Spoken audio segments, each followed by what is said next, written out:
اعوذ باللہ من الشیطان الرجیم بسم اللہ الرحمن الرحیم رب اشرح لی صدری ویسر لی امری واحلل عقدۃ من لسانی یفقہوا قولی۔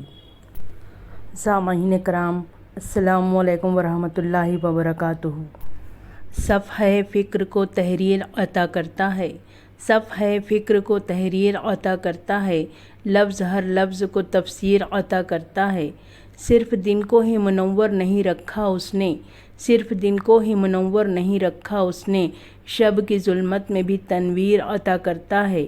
اس کے اکرام و نوازش کی کوئی حد ہی نہیں، اس کے اکرام و نوازش کی کوئی حد ہی نہیں، کاہ کو کوہ کی توقیر عطا کرتا ہے۔ الحمدللہ ثم الحمدللہ۔ بے شک تمام تعریفیں اس رب عظیم کے لیے ہیں جس نے ہمیں اس بزم کے انعقاد کی سعادت بخشی۔ آج 5 ستمبر کے پرمسرت موقع پر تمام حاضرین کا عمیق دل سے استقبال کرتی ہوں اور یوم اساتذہ کی مبارکباد پیش کرتی ہوں۔ اسکول کے صدر معلم صاحب سے ادباً التماس کرتی ہوں کہ مسند صدارت کو قبول فرمائیں۔ مہمان خصوصی کی نشست کو پر کرنے کے لیے آواز دے رہی ہوں۔ محترم، ہر مذہب و ملت میں، ہر ملک میں، ہر ایک تہذیب و ثقافت میں استاذ کے لیے کوئی نہ کوئی نظریہ موجود ہے، لیکن ملک ہندوستان میں اساتذہ کو لے کر جو نظریہ پایا جاتا ہے اور اس نظریے کے پیچھے جس شخصیت کا بڑا عمل دخل رہا ہے وہ مایہ ناز شخصیت اور عظیم رہنما ڈاکٹر سروپلی رادھا کرشنن ہے، جن کی یوم پیدائش پر یوم اساتذہ منا کر تمام اساتذہ کو عزت بخشی جاتی ہے۔ آئیے آج کے پروگرام کا آغاز کرتے ہیں۔ محفل کی ابتدا ہے قرآن مجید سے، محفل کی ابتدا ہے قرآن مجید سے، رحمت کے پھول برسیں گے ذکر سعید سے۔ تمام تعریف اس پاک ذات کے لیے جس نے انسان کو پیدا کیا اور اس کو وضاحت سکھائی اور اس کے لیے وہ قرآن پاک نازل فرمایا جس کو نصیحت اور شفا اور ہدایت اور رحمت ایمان والوں کے لیے بنایا، جس میں نہ کوئی شک ہے نہ کسی قسم کی کجی، بلکہ وہ مستقیم ہے، حجت اور نور ہے یقین والوں کے لیے۔ قرآن انقلاب کی کتاب ہے، ہم نے اسے ثواب کی کتاب بنا دیا۔ یہ اعمال اور سیرت کو سنوارنے کی کتاب ہے، ہم نے اسے وظیفوں کی کتاب بنا دیا۔ یہ سمجھنے اور عمل کرنے کی کتاب ہے، ہم نے اسے صرف بے سمجھے بوجھے پڑھنے کی کتاب بنا دیا۔ یہ زندوں کا دستور ہے، ہم نے اسے مردوں کا منشور بنا دیا۔ یہ تسخیر کائنات کا درس دینے آئی ہے، ہم نے اسے مدرسے کا نصاب بنا دیا۔ یہ مردہ قوموں کو زندہ کرنے آئی ہے، ہم نے اسے مردوں کو بخشوانے پر لگا دیا۔ کیا اب بھی وقت نہیں آیا کہ ہم قرآن سے اپنے رشتے کو پھر سے جوڑیں، اسے مضبوط کریں اور اس کی ہدایت پر عمل کریں؟ تلاوت کلام ربانی کے لیے آواز دے رہی ہوں اس شعر کے ساتھ۔ وہ ایک کتاب کے جس کی جگہ تھی دل و نظر، وہ ایک کتاب کے جس کی جگہ تھی دل و نظر، ہم نے اسی کتاب کو طاقوں میں رکھ دیا۔ پا جائیں گے ہم آج بھی کھویا ہوا اعزاز، پا جائیں گے ہم آج بھی کھویا ہوا اعزاز، ہو جائے دل و جان سے گر عامل قرآن۔ ابھی آپ تلاوت کلام ربانی سماعت فرما رہے تھے۔ سبحان اللہ۔ ہر ابتدا سے پہلے ہر انتہا کے بعد، ہر ابتدا سے پہلے ہر انتہا کے بعد، ذات نبی بلند ہے ذات خدا کے بعد۔ دنیا میں احترام کے قابل ہیں جتنے لوگ، دنیا میں احترام کے قابل ہیں جتنے لوگ، میں سب کو مانتی ہوں مگر مصطفیٰ کے بعد، صلی اللہ علیہ وسلم۔ نبی کریم صلی اللہ علیہ وسلم کی ولادت و بعثت سے قبل انسانیت جب مقام آدمیت سے گر کر ظلمتوں کی پستیوں میں گھری ہوئی تھی، ایک مقدس رات مقدس سرزمین مکہ میں تقدس و عظمت کے مالک حقیقی کے مقرب و مقدس فرشتے جبرائیل علیہ السلام نے افضل و اکمل ہستی اقدس حضور کریم صلی اللہ علیہ وسلم پر پہلی وحی پیش کی، جس نے سارے عالم کو علم کی فضیلت سے آگاہ کر دیا۔ پہلی وحی کا آغاز عقیدے یا اعلان نبوت کے کسی خاص پیغام سے نہیں ہوا، بلکہ لفظ اقرا سے ہوا۔ اقرا بسم ربک الذی خلق، پڑھیے اپنے رب کے نام سے جو ہر چیز کا خالق ہے۔ خود نبی کریم صلی اللہ علیہ وسلم نے اپنی بعثت کے مقصد کو اجاگر کرتے ہوئے ارشاد فرمایا تھا، مجھے معلم بنا کر بھیجا گیا ہے۔ نبی کریم صلی اللہ علیہ وسلم نے مکہ مکرمہ میں دار ارقم کو اسلام کی پہلی اور مدینہ منورہ میں مسجد نبوی سے متصل چبوترے صفہ کو دوسری باقاعدہ درسگاہ بنایا۔ ویسے تو آپ صلی اللہ علیہ وسلم کے کاشانہ مبارک بھی ایک طرح سے تعلیمی ادارے ہی تھے کہ سیدہ عائشہ صدیقہ رضی اللہ عنہ سے امت نے آدھا دین سیکھا ہے۔ ان کی تعلیم و تربیت خود نبی کریم صلی اللہ علیہ وسلم ہی نے فرمائی تھی، اور آپ صلی اللہ علیہ وسلم ہی کی تعلیم و تربیت یافتہ آپ صلی اللہ علیہ وسلم کی صاحبزادی سیدہ فاطمۃ الزہرا رضی اللہ عنہ نے اپنے بچوں خاص طور پر حسنین کریمین رضی اللہ عنہما کی ایسی تعلیم و تربیت فرمائی کہ انہوں نے حق کی راہ میں اپنی جان قربان کرنے سے بھی دریغ نہ کیا۔ معلم انسانیت کی حیثیت سے حضور کریم صلی اللہ علیہ وسلم کی سب سے اعلیٰ عرفہ صفت قول و فعل میں ہم آہنگی تھی۔ آپ صلی اللہ علیہ وسلم جو تعلیم دوسروں کو فرماتے، پہلے خود اس پر عمل کرتے نظر آتے۔ اگر آج بھی ہم معلم انسانیت صلی اللہ علیہ وسلم کے نظریہ تعلیم کے مطابق اپنے تعلیمی نظام کی تنظیم نو کریں تو مدرسہ اور اسکول، جامعہ اور یونیورسٹی کا فرق ختم ہو جائے گا، مسٹر اور ملا کی تفریق مٹ جائے گی، دینی اور دنیاوی علوم و فنون کے حسین امتزاج کے ساتھ قوم کو صالح اور حقیقی عالم کی قیادت میسر آئے گی۔ اللہ تعالیٰ سے دعا ہے کہ وہ ہمیں معلم انسانیت صلی اللہ علیہ وسلم کے نظام تعلیم سے بہرمند فرمائے، آمین۔ شایان نبی کیسے کوئی مدح سرا ہو، سرکار کی توصیف کا حق کیسے ادا ہو۔ ہادی کوئی ایسا جو صداقت ہو سراپا، مصلح کوئی ایسا جو امانت میں کھرا ہو، امی کوئی ایسا جو معلم ہو جہاں کا، بیزر کوئی ایسا جو شہ ہر دو سرا ہو۔ ایسا کوئی سلطان کہیں دیکھا ہے تو نے، مٹی کا دیا جس کے شبستہ میں جلا ہو۔ ہے کوئی جو عاصی کو بھی سینے سے لگا لے، اور خون کے پیاسوں کے لیے محو دعا ہو۔ ہر دور کی تاریخ سے یہ پوچھ رہا ہوں، ہے تیرے یہاں کوئی جو آقا سے بڑا ہو، ہے تیرے یہاں کوئی جو آقا سے بڑا ہو، صلی اللہ علیہ وسلم۔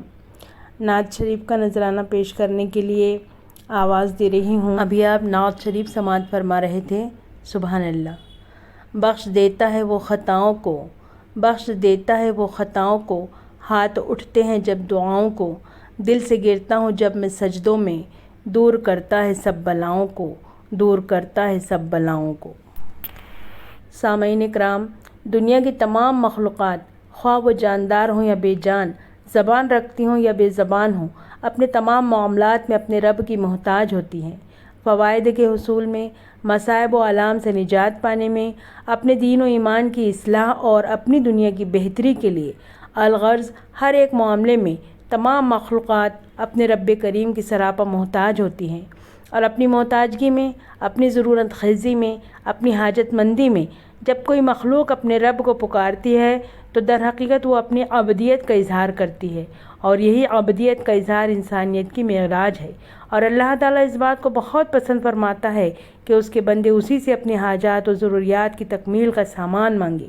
رب کریم خود فرماتا ہے، اور تمہارے رب کا فرمان ہے، مجھ سے دعا کرو میں تمہاری دعاؤں کو قبول کروں گا۔ آئیے ہم سب صراط مستقیم کے مسافر دنیا و آخرت کے لیے نافع علم کی دعا کریں، اس کیفیت کے ساتھ: تم جب بھی دعا مانگو بھیگی ہوئی پلکیں ہوں، تم جب بھی دعا مانگو بھیگی ہوئی پلکیں ہوں، آنکھوں کا وضو کرنا معراج عبادت ہے۔ دعائیہ نظم کے لیے آواز دے رہی ہوں۔ ابھی آپ دعائیہ نظم سماعت فرما رہے تھے، آمین ثم آمین۔ آج یوم اساتذہ کے موقع پر صدر جلسہ، مہمان خصوصی، تمام اساتذہ کرام، غیر تدریسی عملے کو طلبہ و طالبات کی جانب سے نذرانہ عقیدت اور پھول پیش کیے جائیں گے، اور استقبالیہ ترانے سے حاضرین کا پرخلوص خیر مقدم کیا جائے گا، ماشاءاللہ۔ حاضرین کرام، 1962 میں جب ڈاکٹر سروپلی رادھا کرشنن ہندوستان کے صدر بنے تو ان کے طلبہ اور احباب نے ان سے درخواست کی کہ وہ 5 ستمبر کو ان کی سالگرہ منانے کی انہیں اجازت دے دیں۔ رادھا کرشنن نے اپنے طلبہ اور دوستوں کی درخواست سننے کے بعد نہایت ہی شائستگی سے جواب دیا کہ میری یوم پیدائش منانے کے بجائے بہتر ہوگا کہ اس دن کو پوری اساتذہ برادری کے احترام میں یوم اساتذہ کے طور پر منایا جائے۔ ایسا ہونے سے مجھے بھی خوشی ہوگی، اس لیے کہ یوم اساتذہ ان اساتذہ کو خراج تحسین پیش کرنے کا دن ہے جو اپنے طلبہ کی مجموعی ترقی میں زیادہ سے زیادہ حصہ لیتے ہیں۔ ڈاکٹر سروپلی رادھا کرشنن کی حالات زندگی پر روشنی ڈالنے کے لیے آواز دے رہی ہوں تقریر کے لیے اس شعر کے ساتھ۔ اپنے شاگردوں کو منزل کا پتہ دیتا ہے، اپنے شاگردوں کو منزل کا پتہ دیتا ہے، ایسا بھی دل خدا سب کو کہاں دیتا ہے۔ روشنی بانٹتا پھرتا ہے وہ سورج کی طرح، روشنی بانٹتا پھرتا ہے وہ سورج کی طرح، ڈوبتا ہے تو پھر تاروں کو جنم دیتا ہے۔ سامعین کرام، اب سوال یہ پیدا ہوتا ہے کہ ان کی یوم پیدائش پر یوم اساتذہ منانے کی کیا ضرورت ہے؟ اس کی ضرورت اور اہم وجہ یہ ہے کہ وہ نائب صدر اور ہند کے دوسرے صدر جمہوریہ ہونے کے باوجود بھی خود کو ایک استاذ کہلوانا پسند کرتے تھے۔ اس کی دوسری اہم وجہ یہ بھی ہے کہ وہ خود مفکر، مدبر، فلسفی اور ایک باشعور استاذ تھے۔ انہوں نے اپنی حیات کے 40 سال تعلیم و تعلم میں صرف کر دیے۔ اس درمیان انہیں یہ محسوس ہوا کہ اساتذہ کئی قسم کے مسائل کے درمیان محصور ہونے کے باوجود ماں صبر و استقلال کے اپنی محنت شاقہ سے طالب علموں کی شخصیات کو نکھارنے اور ان کے اندر ہنر پیدا کرنے میں لگے رہتے ہیں۔ اس طرح سے ان کی زندگی کو باوقار بنانے کے ساتھ ساتھ ملک کی ارتقائی راہوں کو بھی ہموار کرتے ہیں۔ یہی وجہ ہے کہ صدر جمہوریہ کے عہدے پر فائز ہونے کے بعد جب ان کے دل عزیز شاگرد ان کے یوم پیدائش منانے کے لیے ان سے اجازت لینے گئے تو انہوں نے ان سے اس کی جگہ یوم اساتذہ منا کر استاذوں کی عزت افزائی کرنے کے لیے کہا۔ ڈاکٹر سروپلی رادھا کرشنن کی اقوال زرین سماعت فرمائیں۔ آواز دے رہی ہوں اس شعر کے ساتھ۔ کیا ڈبوئے گا ہمیں وقت کا گہرا دریا، کیا ڈبوئے گا ہمیں وقت کا گہرا دریا، ہم کناروں سے ابھرنے کا ہنر جانتے ہیں۔ عظیم مفکر و ماہرین کے علم سے متعلق اقوال پیش کرنے کے لیے آواز دے رہی ہوں اس شعر کے ساتھ۔ زمانہ ہو گیا گزرا تھا کوئی بزم انجم سے، زمانہ ہو گیا گزرا تھا کوئی بزم انجم سے، غبار راہ روشن ہے بشکل کہکشاں اب تک۔ تقریر بعنوان استاد کی عظمت۔ آواز دے رہی ہوں اس شعر کے ساتھ۔ آسماں سخت مزاجوں کو ہنر دیتا ہے، آسماں سخت مزاجوں کو ہنر دیتا ہے، دیکھ لو ہوتے ہیں فولاد میں جوہر پیدا۔ استاد کا ادب۔ اس موضوع سخن پر خیالات کا اظہار کرنے کے لیے آواز دے رہی ہوں اس شعر کے ساتھ۔ رہے پیش نظر منزل تمنا گر ہے منزل کی، رہے پیش نظر منزل تمنا گر ہے منزل کی، سفر ہے شرط تو تھک کر کہیں بیٹھا نہیں کرتے۔ حاضرین جلسہ، آج کے پروگرام کا خلاصہ یہ ہے کہ کوئی ملک یا معاشرہ کسی بھی قسم کی ترقی کا تصور ہی نہیں کر سکتا جب تک وہ علم کی اہمیت کو تسلیم نہیں کر لیتے۔ آج اگر ہم جائزہ لیں تو وہی ملک ترقی کی بلندیوں پر نظر آتے ہیں جنہوں نے علم کی اہمیت کو تسلیم کیا۔ پائیدار ترقی کا اہداف سب کے لیے ایک بہتر اور پائیدار مستقبل کے حصول کا خاکہ ہے۔ یہ ہمیں درپیش عالمی چیلنجوں سے نمٹنے میں مدد کرتا ہے۔ ستمبر 2015 میں اقوام متحدہ کے رکن ممالک نے پائیدار ترقی کا 17 اہداف اور 169 ٹارگٹ کا ایجنڈا برائے پائیدار ترقی کو اپنایا ہے، جو 1 جنوری 2016 سے نافذ العمل ہوا۔ 2030 تک کا یہ ایجنڈا آفاقیت کا اصول ہے۔ کسی کو پیچھے نہ چھوڑو۔ اپنی تمام جہتوں میں ترقی میں تمام لوگوں کو ہر جگہ شامل ہونا چاہیے۔ اس کی تعمیر ہر کسی کی شراکت کے ذریعے کی جانی چاہیے۔ یہ جامع ایجنڈا تسلیم کرتا ہے کہ اب صرف اقتصادی ترقی پر توجہ مرکوز کرنا کافی نہیں ہے، بلکہ ہر فرد کی ترقی اور خوشحالی شامل حال رہنی چاہیے۔ انہی نیک خواہشات کے ساتھ دعوت سخن دے رہی ہوں مہمان خصوصی کو کہ وہ طلبہ و طالبات کی رہنمائی فرمائیں۔ اس شعر کے ساتھ۔ جب احترام میں پلکیں بچھائی جاتی ہے، جب احترام میں پلکیں بچھائی جاتی ہے، وہ لمحہ خود کو مٹانے کے بعد آتا ہے۔ خطبہ صدارت کے لیے مدعو کرتی ہوں صدر ذی وقار کو اس شعر کے ساتھ۔ پاتے ہیں کچھ گلاب چٹانوں میں پرورش، پاتے ہیں کچھ گلاب